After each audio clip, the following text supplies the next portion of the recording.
Hello નમસ્તે દર્શક મિત્રો YouTube channel legal advice by Hema Shukla advocate જૂનાગઢમાં આપનું સ્વાગત છે.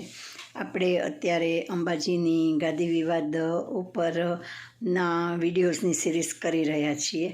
એમાં આજે આપણે થોડો યુટર્ન આવે છે. અલ્ટિમેટલી બધું એકબીજા સાથે લિંક જ છે, પણ આમાં લીગલ એડવાઇસ, લીગલ સાવચેતી ઉપરાંત થોડી સામાજિક પેલી પણ છે કે સામાજિક ડર, સામાજિક સાવચેતી, એ બધું પણ કે આ જ્યારે ચાલે છે વિવાદ, ત્યારે હવે નવો સત્તાધારનો વિવાદ સામે આવ્યો છે. અને એટલે જે મહેશગીરીની કહેવાતી ધર્મસભા જે છે એને રિલેટેડ પણ આપણે જોઈએ તો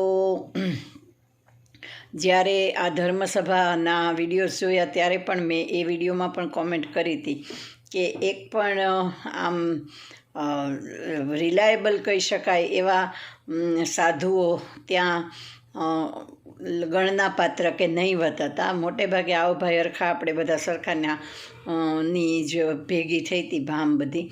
એટલે પણ હવે આજે જ્યારે સત્તાધારનો વિડીયો અને એમાં પણ વિજયબાપુના ભાઈએ જ્યારે એ વાયરલ કરેલો છે અને એને અંગેની પત્રકાર પરિષદો વગેરે ચાલી રહી છે, ત્યારે એક વિડીયોમાં પત્રકાર પરિષદમાં એવું પણ સામે આવ્યું છે કે જીવરાજ બાપુનું મૃત્યુ પણ શંકાસ્પદ હતું અને છે.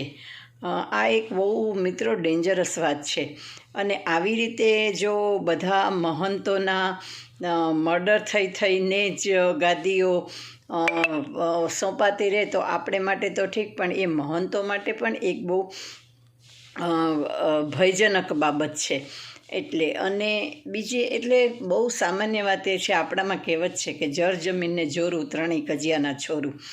એટલે બીજો એક નિયમ છે સાયન્સનો કે action and reaction are equal and opposite. સ્પ્રિંગને તમે જેટલી દબાવો ને એટલી એ સામી ઉછળે.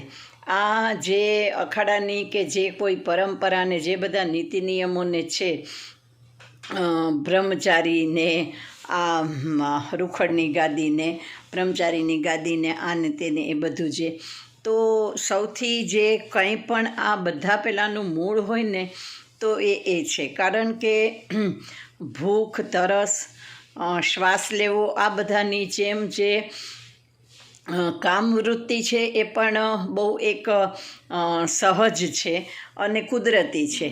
એટલે એમાં કોઈ દબાવવાની કે શરમાવાની કે એવી કોઈ વાત નથી. પણ એને દબાવીને કાં તો બહુ નાની ઉંમરમાં સંન્યાસ થયો હોય, અગર તો જખ મારીને થયો હોય કે જે કંઈ થયું હોય, પણ એને જ્યારે દબાવવામાં આવે. ને બીજી એક વાત એ છે કે આપણને જો ખબર હોય કે આપણે આ વસ્તુ નથી કરવાની કે આપણને નથી મળવાની, એ કરવાનું માણસને ખાસ મન થાય. તમને એમ કહીશું કે પાછળ ન જોતા તો તમને એમ થાય કે એવું શું છે પાછળ કે જોવાની ના પાડે છે. એના જેવું આ છે કે જે વસ્તુ તમારા પહેલાંમાં નથી એ તમને કરવાનું વિશેષ મન થાય. અને આ બધી નેચરલ પ્રોસેસ છે, આ બધી કુદરતી લાગણીઓ ને માગણીઓ છે. એટલે એને દબાવવાથી કોઈ પેલું થતું નથી. એક તો સંન્યાસ ખૂબ જ પાકટ ઉંમરનો હોવો જોઈએ. એટલે હવે હું તો એમ માનું છું એઝ એન એડવોકેટ કે ઇવન ગવર્મેન્ટને પણ આ દિશામાં વિચારવાનો સમય પાકી ગયો છે. અખાડાઓ તો ઠીક છે, પણ ગવર્મેન્ટ પણ કે અમુક 50-51થી નીચેની ઉંમરનાને સંન્યાસ એલાઉડ ન કરે. બીજું, આપણા જે પુરાણા ઋષિમુનિઓને એ બધા હતા, વેદના ને પુરાણના ને, એને આપણે જોયું છે કે એ તમામ ગૃહસ્થી હતા. સપ્તર્ષિઓથી માંડી અને તમામ ગૃહસ્થીઓ હતા. અને અત્રિ ઋષિને અનસૂયા નહોતું. ગૃહસ્થ જીવન એ કક્ષાનું હતું કે ખુદ ત્રિદેવ બ્રહ્મા, વિષ્ણુ, મહેશે એમને ત્યાં પુત્ર દત્તાત્રેય રૂપે જન્મ ધારણ કરવો પડ્યો હતો. એટલે ગૃહસ્થાશ્રમ જો ખોટો ને ખરાબ હોય કે સ્ત્રી જો અછૂત હોય તો સવાલ એ છે કે તમારા લોકોનો, મહંતોનો બધાનો જન્મ જ ક્યાંથી ને કેવી રીતે થયો. એટલે અને સ્ત્રીનું મોઢું ન જોનાર સંપ્રદાયો ના સાધુઓની અત્યારે કઈ હાલત ને કઈ કક્ષા છે એ બહુ ઓપન સિક્રેટ છે. તો આ એક આખી જે પ્રથા છે ને કે માન્યતા એને જ બદલવાની જરૂર છે. અને કાયદેસરના જો સંસારને ગ્રહસ્થ જીવન હોય તે પછી પણ સંન્યાસ લઈ શકાય. ઇવન આપણા વેદ ઉપનિષદ વગેરેને તો એમ કહ્યું છે કે તેન ત્યક્તેન ભુંજીથાઃ, તમે ભોગવીને ત્યાગો. અને એ ત્યાગ હોય ને એ જ સાચો હોય, એ જ સમજણપૂર્વકનો હોય. તમે એકવાર ત્યાગી દીધું જોશમાં ને જોશમાં આવીને કે વગર ઉંમરનું, ને પછી તમે આ તમારી ઇન્દ્રિયો તમારા કાબૂમાં ન રહે અને ધર્મસભામાં ભાગવતજીના પ્રેક્ષકો પાસે પણ તમારે આવી જ બધી વાતો કરવી પડે, તો એ તમારી વિકૃતિ અને તમારા માનસમાં અનકોન્શિયસ માઇન્ડમાં જે બધી દબાયેલી વૃત્તિઓ છે એનું પ્રદર્શન છે, એને જ બતાવે છે. એટલે અને ઋષિમુનિઓમાં પણ આપણે જોઈએ છીએ કે જ્યારે એમાંના પણ કેટલાક કોક, હું એમ માનું છું કે પરણ્યા નહીં હોય, 2 ઉદાહરણ આપણે જોઈએ કે પરાશર ઋષિ અને મત્સ્યગંધ્યા. પરાશર ઋષિનું જે એને દાનત્વની ઈચ્છા બગડી અને મત્સ્યગંધાથી એમને જે પુત્ર થયો એ વેદવ્યાસજી. અને એ રીતે બીજો દાખલો વિશ્વામિત્રજી જ તપમાં હતા અને મેનકાએ આવીને એમનો તપોભંગ કરાવ્યો ને એનાથી જે પુત્રી થઈ એ શકુંતલા. એટલે ત્યારથી આ બધું ચાલ્યું આવે છે કે તમે જેમ વૃત્તિને દબાવો એમ એ ઉછળે છે. એટલે અને એમાં પછી ગેરકાયદેસર હોય એટલે બ્લેકમેલિંગ ને હની ટ્રેપને સંતાડવું ને આવી બધા ઇસ્યુ ઊભા થાય છે.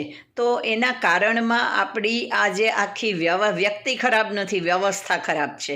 વ્યવસ્થા તમે જો સુધારો, ગ્રહસ્થ જીવનની પરમિશન આપો. મહંતાઈને ને ગ્રહસ્થ જીવનને લેવા દેવા શું છે? બંને એકબીજાના પૂરક હોઈ શકે. જો સારું પાત્ર મળે તો બંને એકબીજાના પૂરક હોઈ શકે. સ્ત્રી કંઈ દરેક વખતે એમાં બાધક જ હોય છે એવું એક માન્યતા છે, એ જ ખોટી છે. ને જો સ્ત્રી બાધક જ હોતી હોય તો એને ગેરકાયદેસર રાખવાનો કે લાવવાનો પણ મતલબ શું છે?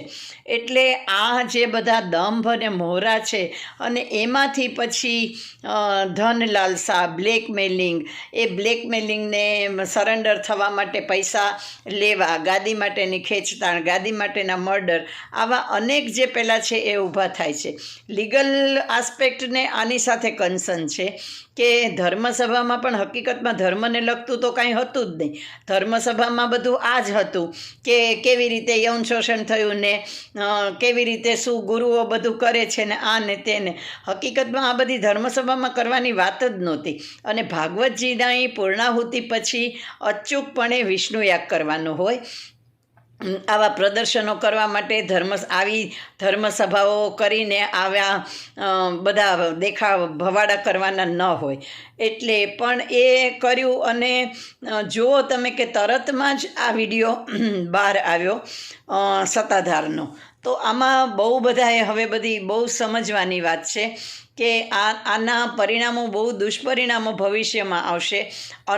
અનૌરસ બાળકો પેદા થશે, એનો પ્રોબ્લેમ થશે. પછી બ્લેકમેલિંગ આવશે, પછી કોર્ટના દાવાદુવીને એ બધું થશે, IPC 376 થશે, પોક્સો થશે.